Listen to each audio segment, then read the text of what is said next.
On vit, paraît-il, à l'ère de l'information. Mais si on y regarde de plus près, on pourrait tout aussi bien l'appeler l'ère de la méfiance. Pensez-y.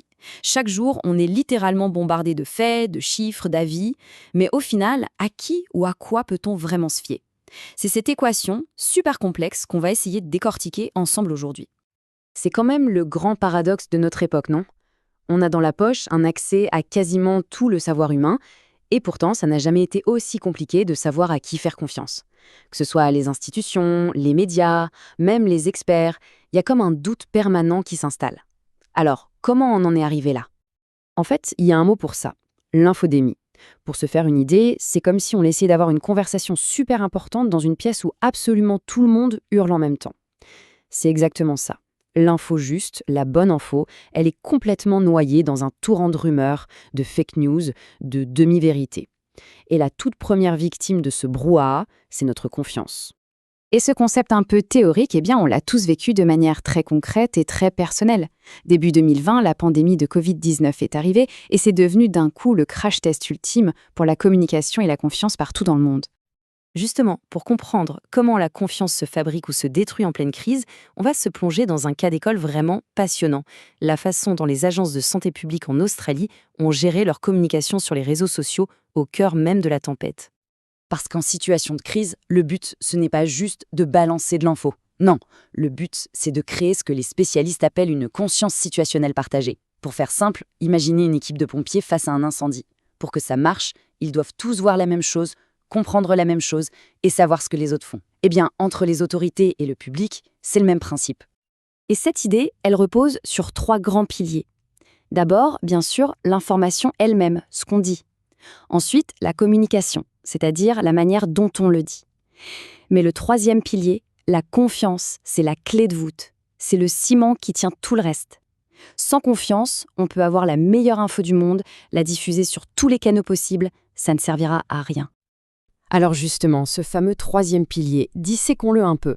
Quels sont les ingrédients dans la communication qui ont permis de renforcer la confiance ou au contraire qui l'ont complètement sabotée?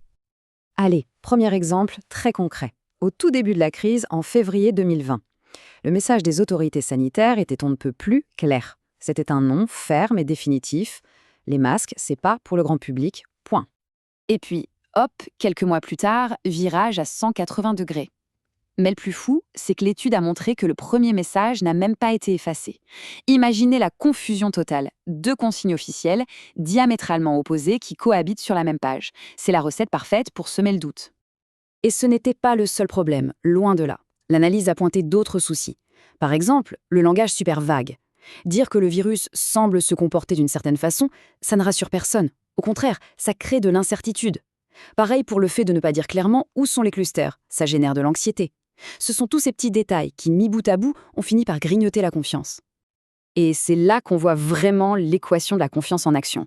D'un côté, ce qui marche, la transparence, la clarté, le fait de démonter les rumeurs et même le courage d'admettre qu'on ne sait pas tout. Et de l'autre, ce qui casse tout, l'incohérence, le flou.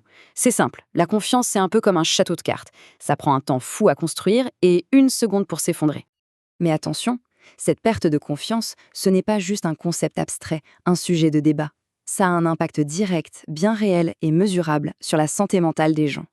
Et c'est là qu'on touche au véritable coût humain d'une communication ratée. Alors, très concrètement, qu'est-ce qui se passe dans la tête des gens quand ce lien de confiance est brisé, surtout en pleine crise? C'est quoi le contre-coup psychologique? Eh bien, la réponse, elle est venue de l'analyse des commentaires du public et elle est sans appel. Ce manque de clarté et ces incohérences ont directement provoqué une véritable détresse psychologique.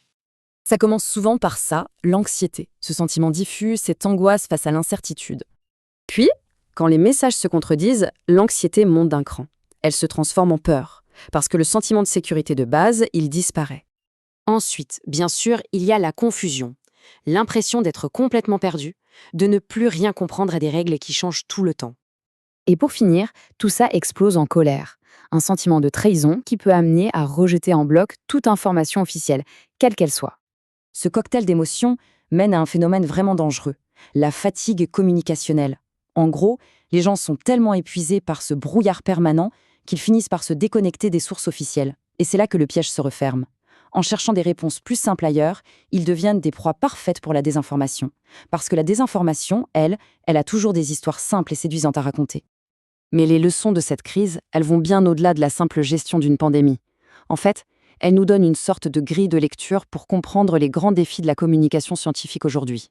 Parce que le fond du problème reste le même, qu'on parle de virus, de changement climatique ou des dernières avancées en intelligence artificielle. Sur tous ces sujets complexes, réussir à maintenir la confiance du public, c'est devenu l'enjeu numéro 1. Et chaque sujet a son propre champ de mine. Pour le Covid, le gros problème, ça a été la politisation à outrance qui a tout brouillé.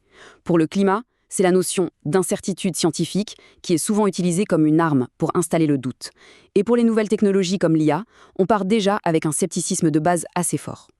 Donc s'il y a une chose à retenir, c'est ça. La confiance, ça ne se décrète pas, ça ne s'impose pas, ça se construit patiemment, brique par brique, avec chaque message envoyé. Chaque fois qu'on choisit la clarté, la cohérence et surtout l'honnêteté, on ajoute une pierre à cet édifice fragile. Tout ça, ça nous laisse avec une question fondamentale pour l'avenir. Dans un monde où la science est de plus en plus complexe et où l'info fuse à la vitesse de la lumière, comment on fait pour repenser les bases mêmes de la confiance, pour être mieux armé face aux crises de demain ? C'est une sacrée question, et la réflexion ne fait que commencer.